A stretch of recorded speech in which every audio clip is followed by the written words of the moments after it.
Good morning, good morning, and welcome to everyone for another episode of the All the Places We'll Go show with your hosts, Richie and Mark. We are here every Friday morning at 8 a.m. Every Friday, yep, you heard it right, every Friday at 8 a.m. to bring some amazing life stories of some of the most renowned individuals, guaranteed to inspire you as you sip on your morning coffee and await the weekend to perhaps reflect on your own journey and how to navigate it. Now, it's certainly clear that some of the most successful people have not had an easy ride. And it's actually the ups and downs of their journeys that help them to build resilience and move forward to springboard their way to eventual success. But look, this show is not about successes. As impressive as they are, it's actually about their journeys. We want to understand what it really takes to make it and to help others to learn from role models in this incredibly uncertain time. Now, on the show this morning, we have a very special guest who has traversed many worlds, from his beginnings in India to starting a fintech company here in the UK before it was even called fintech. Today, Rajesh Agrawal is one of the most prominent members of public office here in London, and he's the Deputy Mayor of London for Business. And what a time, I tell you what a time to taking up a job like this, Rajesh. But look, his genuine passion for business and wanting to help others succeed is really inspiring and really shines through. So it's a real treat to have you on this morning. And we're going to learn more about the man behind the job and learn how he was able to put himself center stage in one of the most turbulent times in our recent history. So it's with great pleasure that I welcome you onto our show today, Rajesh. It's a real privilege to have you on. Mark, over to you for the first question. What practical advice would you have for people who are looking to start their own business? Well, first of all, you got to really believe in the idea. Whatever you are doing, you have to have your 100% belief in the idea and belief in yourself that you can do it. I had not even 1% of the doubt that I won't be successful. So I think that belief and conviction is very important, because that conviction then drives you to persevere despite problems, because you believe that you're going to be successful. You continue edging forward despite all the challenges. So that's one thing. Second is, despite your conviction, be ready to adopt. So don't be stubborn in terms of this is my idea and this is it. How you deliver and achieve that idea and how you go about doing it. We've got to learn from the best. We look around. We can learn. Learning is all around us. We can learn from our employees. We can learn from our colleagues. We can learn from just everybody. But the most importantly, we learn from our customers. Our customers are the best teachers, because they will tell you, they will lead you to innovation. They'll give you the feedback, which is absolutely crucial as you develop the business. And whatever you do, always keep customer at the center, because that will then drive your business automatically. Don't chase the money. I never chase the money. Focus was always providing a great service and keeping customers first. And if you do that, everything else is just sort of falls in place. I love that thinking, Rajesh. Can I turn to a slightly different topic and ask, what was the job interview like to become the Deputy Mayor of London? Oh, that is, I love this job, by the way. Sadiq and I often discuss this, and Sadiq says, I've got the best job in the world. I said, no, I've got the best job in the world. And it is a great job, because London is the greatest city in the world. And it's an amazing city, whether it's, you talk about finance, we are the financial capital of the world. You talk about tech, we are the tech capital of Europe, and certainly one of the top 3 in the world. You talk about life sciences, we are amazing. 25% of the top 100 prescription drugs were discovered in London. It's amazing. You talk about sports, we've got Lords for cricket, we've got Wembley for football, we've got Twickenham for rugby. It's just amazing. We've got Wimbledon for tennis. We talk about entertainment and concerts, we've got more theaters than any other city in the world. We've got the O2, which is the world's #1 concert venue. It hosts more concerts than any other city in the world. We've got more international law firms than any other city. It's amazing. London is where the whole world comes and is the sort of microcosm. So I love the job, and just taking a little bit backwards, as I was developing the business, I was also quite interested in making a positive difference to the society. So I got involved in numerous charities and so on, and that's where sort of the drive of bringing social change came. And then I realized that if you got to bring change at a big scale, you got to get involved in policy and politics, and that's got me interested a bit more in politics. I helped Sadiq in his campaign and got him involved. My focus was that Sadiq is the right man for the job. Let's get him in City Hall. And what a campaign it was. But that's a whole together separate topic. But what a campaign! Sadiq won, and it's kudos to Londoners, and it's a testimony for London that it is truly an open city in the current environment. Somebody like Sadiq, somebody of his race, somebody of his faith, somebody of his background can be elected with more votes than any other politician in British history, is a testimony of London's openness. So he won, and I thought, job done. So, great. I'm back in my business. But then just a few weeks after, the UK voted to leave the European Union. So referendum happened.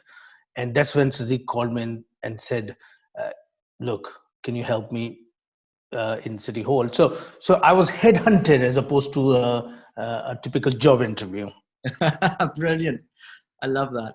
I'll pass it to Mark for the next question, but I just want to tell everybody in the audience that please put your questions onto the chat, into the special Q&A section, and we will pick them up, and you get to ask Rajesh whatever you like. So Mark, what do you think? What's the next question? So I'm really personally quite pleased that we've got somebody who cares so much in the role that you're doing, Rajesh, in London, because it's difficult times. So that's great to hear. But I guess it's not all a bed of roses. So it never is, and that's the point of this show to some extent. So what would you describe as your lowest ebb in your career? There've been quite a few. Obviously, career never goes like this or like this. So it's always ups and downs. And in business, for example, like I said, when we had the financial crash, the economy in 2007, 2008, at that time, the business was at a huge risk, and we were quite early and young as business. And it was quite stressful at the time, but we quickly pivoted. And from a business sort of in my business, I would say that was one of the most difficult times. And it's like, this is why, when I see entrepreneurs facing these challenges, I get it. I've seen it, and how stressful it can be, because this is, you put your heart and soul in this thing. It's like your baby, and there's huge amount of emotional investment. It's not just finance and money. There's a huge amount of emotional investment in it. So that's one. But in this role in City Hall, I mean, London is the greatest city in the world, but we have faced huge amount of challenges. I mean, so I was appointed in this role 6 days after the referendum, and so straight in the deep end. And I remember in that period, the Prime Minister had just resigned, etc. There was huge amount of political and economic uncertainty that week. Sterling dropped by 15% or so, and there's huge amount of uncertainty. So that was a big challenge, reassuring London businesses, entrepreneurs, reassuring foreign investors that London is still a great city. So that was a big challenge. We've continued with the political uncertainty for quite some time. There were two general elections in the last 4 years, which were totally sort of unplanned, unexpected. And we've, of course, had the unfortunate terrorist attacks in London. We had sort of, the Grenfell Tower fire, which was one of the worst fires that happened in many decades in London. Those are all tough times, when you are in this seat, because you're directly emotionally so linked to it. I mean, of course, the people who are directly affected are nothing compares to that. But you feel so much on your shoulders. Is quite incredible. And then, as the term was coming to an end, and we were preparing for the elections, the biggest pandemic in 100 years happens. Half the world goes in lockdown. Thousands of people lose their lives, and it is tough. It is tough. But look, when the going gets tough, the tough gets going, and that's what it's all about. And it's not just me; it's everybody. We are all like that. We are all very strong when the crisis comes.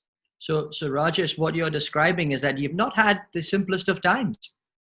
But look, we're getting so many questions coming through. And by the way, I just want to thank all our regulars on the show. Lots of great questions coming through. Thanks, Jess, Arissa, Peter Jones, Dish, RG, Raju, of course, another regular on the show. So we've got lots of questions for you here. I think we've covered a few around the challenges. So Peter and Jess, hope you've got your answers to those. I want to pick up a question from Dish. So they ask, throughout all of this extreme sort of circumstances and challenges and of course the ups and downs, how do you manage? I know you've got two daughters, and how do you manage your personal life throughout all of this? How do you get a balance of that in such a demanding job? Well, I'm lucky that my wife's extremely supportive of what I do, and she's always sort of encouraged me what I do. But I always try and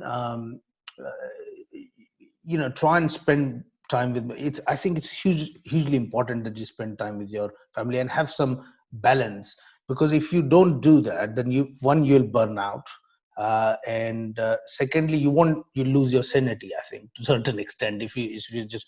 So it's a place. Home is a place where you are very grounded. It's more sort of reality check as well. It's in Indian tradition, they say that life can be divided in sort of 4 stages. First stage is all about learning, and so let's say if you are living for 100 years, so it's 25 years, sort of 4 chapters. The first is about learning. They call it the brahmacharya ashram and so on. And then the second phase is about being a householder, doing your business, and having children, etc. Then the third chapter is about giving to the society, and less focus on your home, but actually more focus on the society and giving back to the world. And then the last is about yourself and spirituality and etc. And I believe that rather than stages, these are 4 aspects that you got to live at once at all times in your life. And that's what I try to do. So I want to be learning all my life. I don't want to just leave it when I was a student and I've learned it all. It's not, we have to learn all our lives, all the time. In fact, the real learning begins when, you are in the real world, when you finish your university. And I want, I want to be a family person, and business. I'm still an entrepreneur at heart. Why wait till late until you can contribute and give back to the world? There's no there's no minimum age to start that. You start whenever you're ready. And why leave your personal self development and spirituality, etc., right to the end? It will all help you in whatever else you are doing. So that's why I believe in sort of these are the 4 aspects which I try and balance in my life. That sounds like a wonderful balance to me, and I know a lot of people watching here will benefit from hearing that. Now, in terms of sorry, I've completely lost the thread of my question. Richie, go back to you, sir. I'll just completely. I've got a couple of questions I want to pick up from the audience, in fact. So people are talking a little bit about London, future of London. In fact, could there be other hubs and how to partner? And also, what sort of do you think are some of the impacts, particularly on industries such as travel, tourism, events, and how do we kind of get back to that thread? So picking up on questions from RG and Raju in that respect. Yeah, London is perhaps the most well-connected global city that there is in the world. So we already do a lot of work with other cities around the world, whether it's in Europe, so Berlin and Paris, whether it's in the US, whether it's LA, San Francisco, New York, whether it's in India, Mumbai. I mean, it's London is the most sort of global city, and will continue. And I know Sadiq says that it's always best to copy well than try and invent badly, basically. So wherever there is a good idea anywhere in the world, we try and sort of pick that. And equally, we are very happy to share our ideas and open up. It's like we call it in the software world, the SaaS, isn't it? Software as a service or open source. I think those are the terms we need to bring in government and politics. We need an open city as a service, or open source. So when we have got a good idea in government, we just sort of share it with other cities, and there's so much potential collaboration, particularly when it comes to climate change, when it comes to innovation. I know in fintech already regulators are talking to other sort of country regulators about how to replicate sandbox, the financial the regulatory sandbox, where fintech entrepreneurs are able to experiment with their new products in a controlled environment.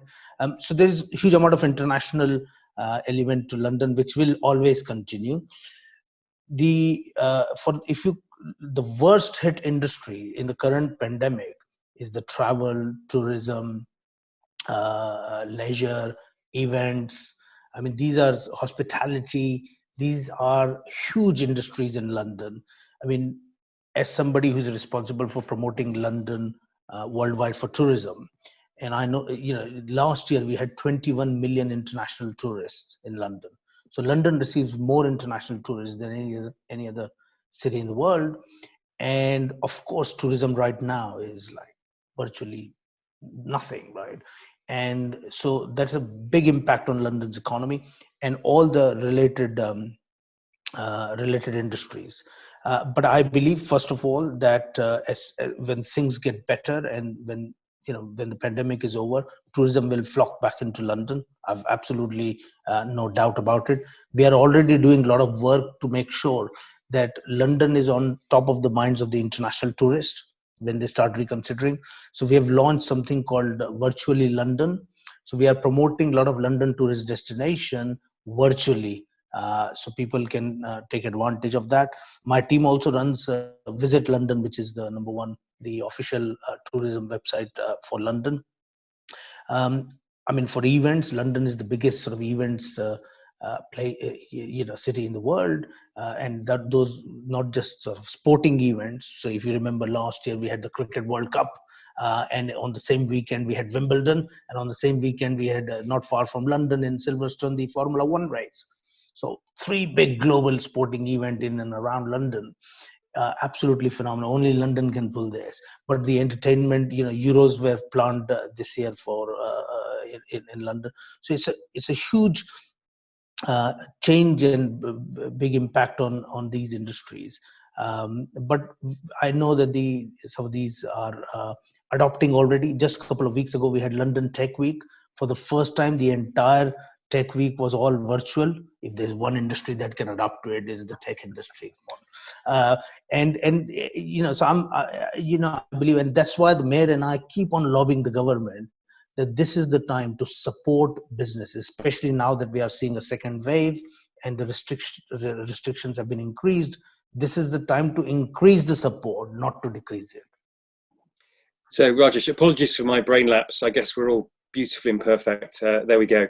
Remember the question now. It was really just about that point of learning. You said that strand there. So what do you think you still have yet to learn? We always have to learn. I mean, you have to we have to learn constantly. And sometimes learning is not necessarily learning completely new. It's sort of progression, and you become more and more sort of wiser. So you've got the data, and you've got the information, you've got the knowledge, and then you've got the wisdom. And I think we are constantly developing wisdom as we are sort of going along. Of course, there's more data and more information and more knowledge, but wisdom, I think, you keep on doing it. So there's no one particular thing, but I think we just sort of fine tune what we have, and you keep on learning. I mean, there's so much to learn in this world. It's incredible. Nobody has learned it all. So we just need that attitude. And if we've got the eye for learning, then we can learn all around. It doesn't have to be all from the textbooks. Learning is real life.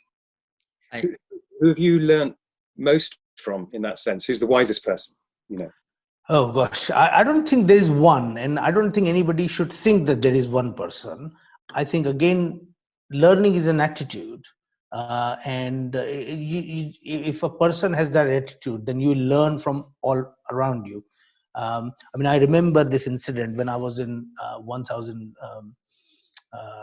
college, and I saw the cleaner who was sweeping the floor, and I saw the students littering as he's sweeping, and he kept on sweeping, and he did it with full concentration and full passion. And I said to him, I said, don't you get annoyed that people are littering as you're sweeping, and this is what you do all day? And he said, look, they are littering, it's up to them. Cleaning is my job, and I want to do it with full dedication, and I want to be the best cleaner in the whole world. And I thought, what a great person this is. I mean, that and some people might think that cleaning, a sweeper is a sort of lowly job, but it's not. This guy is doing it with full passion and enthusiasm, so I give him 5-star on that. And that's what I learned from him. It's not what you do is important, or your job role. It's about how much you put your effort in, and how passionate you are is what matters. Rajesh, I've got a question here from Professor Jaydeep Prabhu from Cambridge, a renowned professor from there, and he has strong links with India, and he just asks about perhaps what are some of the links between the UK and India in terms of entrepreneurship that you see over the next couple of years. Oh, India and UK are, as Prime Minister Modi calls the sort of Indian community living in the UK as the living bridge between the two countries. Is truly, and I'm part of that bridge. And so I chair London and Partners, which is London's official trade, investment and tourism promotion agency. We opened 2 offices in India, one in Mumbai, one in Bangalore. India is the second largest investor in the UK and also in London. So after the US, it's India, and then China, and then other sort of European countries. So India is a big partner. India is one of the, pre-pandemic, it was one of the fastest growing major economy in the world. And that's why I think, the link between the two countries is phenomenal. There are about 1.5 million Indians, people of Indian origin in the UK. Many of them in entrepreneurs and business. And I think there's a real opportunity in the two countries to come together. We are already seeing Indian companies, not just the large corporate ones like the Tatas and so on, Tata is one of the largest employers in this country. But not just that, but a lot of innovative companies. So for example, Ola Cabs, they expanded into London and other cities in the UK. You've got Oyo Rooms, they've expanded into London and the UK. And equally, a lot of British companies are expanding there. So what we have done is we run a program called the Mayor's International Business Program, where we help London businesses to expand overseas. So every year, at least a couple of times, we take that delegation to India and open up doors for them. So we have, in fact, we had fintech delegation once. Again, India is a big fintech market for London entrepreneurs. It's a great place to do that. But we also launched a program called India Emerging 20, where we run a competition in India, pick 20 of the most innovative startups and help them come into London and expand globally via London. So that's another very successful program. So I think there's a real opportunity for both the countries to work together. Rajesh, I got huge respect for you moving from the private sector and from entrepreneurial start into public office. I don't think I could ever do that. The reason being that anything that's political, people just hear what they want to hear, see what they want to see, and are often irrational about that. And so you will get criticism that you feel is unfair. And so how do you process that? How do you deal with that? How do you not get distracted by what you know to be unreasonable? Yeah, I mean, thankfully, Sadiq gets more of that, and not as much. But listen, I mean, are uh, people are emotionally invested in what is affecting their day-to-day life. If they think it's you know they've elected Sadiq, I'm in that responsible position. Of course, they will ask questions, and that's very natural. And criticism is a very important part of public life because it keeps you on your toes. It gives you a feedback, and I think it's hugely important that that continues. It's important not to take it personally, that it's actually happening because you are in a particular post. So it's not Rajesh Agrawal that they're criticizing. If they are, it's the deputy mayor of London and their expectations from what deputy mayor of London for business should be doing, or what should be doing, or what they're not doing, or whatever. So it's important not to take it personal. It's easier said than done, by the way. It can be tough, and especially with social media, etc. It's very easy. People are sort of anonymous. They don't, face to face. People would be a lot more civilized and give the criticism or their feedback in a certain way. On social media, it's slightly different, but that's an issue around the world. Luckily, I don't get as much criticism. Lucky position to be in there, Rajesh. You talked about an election earlier on this year, which was, of course, in the midst of the pandemic. But I think there's a number of questions coming through around what do you see as some of your next steps over the next sort of coming years? Perhaps, that entrepreneur at heart will come back in at some point. But love to get your thoughts on what the next sort of phase could look like for you. I don't know, and that's the exciting thing about it, that you don't know what might happen. You never know your luck in a big city, right? I mean, who would have thought that the guy who came from India, with nothing a few years ago, will be able to create a successful business and then become the deputy mayor of the greatest city in the world. So the future is bright. I'm an optimist. I believe in the good things will happen if you keep working towards them. Good things will happen, and that's what it's all about. I don't have any planned next step. I love this job. I love London. So I'm very lucky to be in this position, and I just want to continue doing this work. My ambition is that as we emerge from pandemic, I mean, this is a crisis time, but it's also an opportunity to reimagine what our city might look like, and how it will impact, because this pandemic will have a big impact on our city as more people work from home. The footfall has massively decreased in central London. What it means for businesses in central London, what it means for outer London boroughs and local high streets. So I think there's an opportunity to reimagine. So I just want to. I'm fully focused on that at the moment. So time has flown by incredibly fast. So we are coming towards the close. So your optimism absolutely shines through, Rajesh. So what would you say to our audience in terms of how they should and could maintain their optimism through what are really choppy waters? Remain hopeful. It's very important that we remain hopeful about the future. This is a phase that will pass. It's a difficult time, but it's not going to last forever. It will not last forever. And we will come through this, we'll come out stronger. London as a city has faced huge challenges in the past, and it has overcome them, and it will overcome this challenge as well.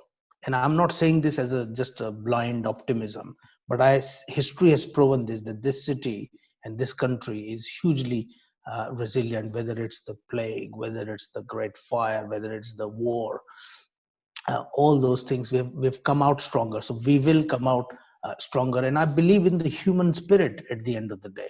We are all nice people. We want to help each other. We want to, we are strong from within. Sometimes that strength, our inner strength might be hidden. And sometimes we ourselves might be not aware of that strength. But we are all very, very strong people, because, that's how it is. That's how we are designed. We are very resilient. So we will just stay hopeful. I mean, you look at, there are so many things in the world to get depressed about. But when you look on the other side, you think from a technology point of view, I mean, today in our hands with our mobile phones, we've got more processing power and more technology than what took the man on the moon for the first time, right? You look at on the health side, I mean, apart from the pandemic, so many diseases. What was the average lifespan of human being before and what it is today? People are living longer, people are living healthier.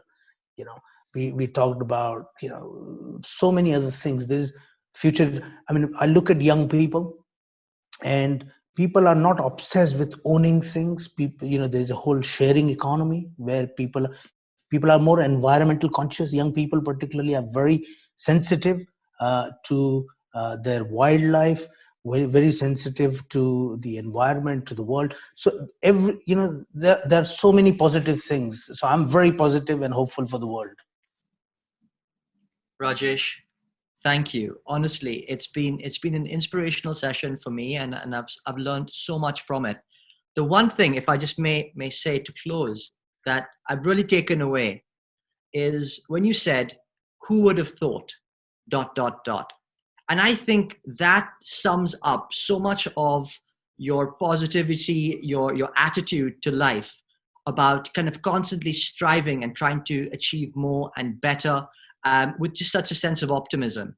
And I think for everyone watching here today, it's simply a case of who would have thought when it comes to your own lives to be able to join some of those dots later on. And I think for me, that's something that will stay with me for a long, long time, to think about who would have thought. And I want to then help to kind of finish that story. So thank you very much for your time this morning. I know you probably got the busiest schedule of any of us. So spending some time with us today has been a real and absolute privilege. So thank you very much for that. Thank you for having me. So just and also for me, Rajesh, so many wonderful insights. I take away the stay hopeful, but also the fact that you love your job so much and you compete with your boss on who claims to have the best job in the world. That's fantastic.